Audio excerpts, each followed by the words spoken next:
МАНО реагирала до владата дека преспанскиот договор не е правослен без подпис од председателот и негова објава во службен весник.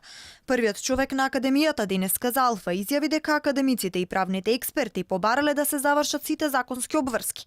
Но дали биле спроведени и зошто власта ова свесно или не го тргнала настрана не им е јасно. Треба да ги прашате правниците и треба да ги прашате луѓето во собрание, бидејќи законите се јасни. Јас не можам и не сакам околу тоа.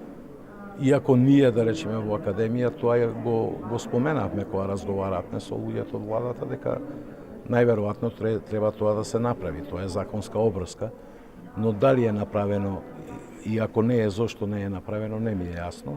Зошто се продолжува со уставните измени ако документот формално правно не постои? Професор Камбовски вели дека уставните амандмани можеле да се иницираат независно дали основа за тоа бил меѓународен документ. Иако и тој се согласува дека ова е формално правна пречка за имплементација на преспанскиот договор.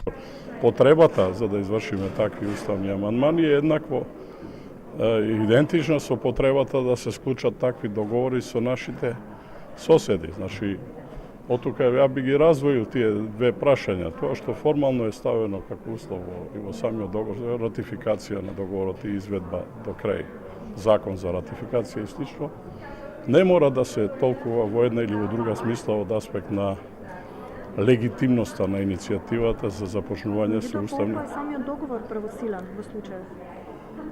Договорот предвидува таква обврска на државата. Македонската академија на науките и уметностите планира откако ќе биде подготвен текстот на уставните амандмани да свика конференција во академијата во која ќе бидат вклучени професори и експерти по уставно право и да се разговара за сите правни аспекти кои ги опфаќаат промените на уставот.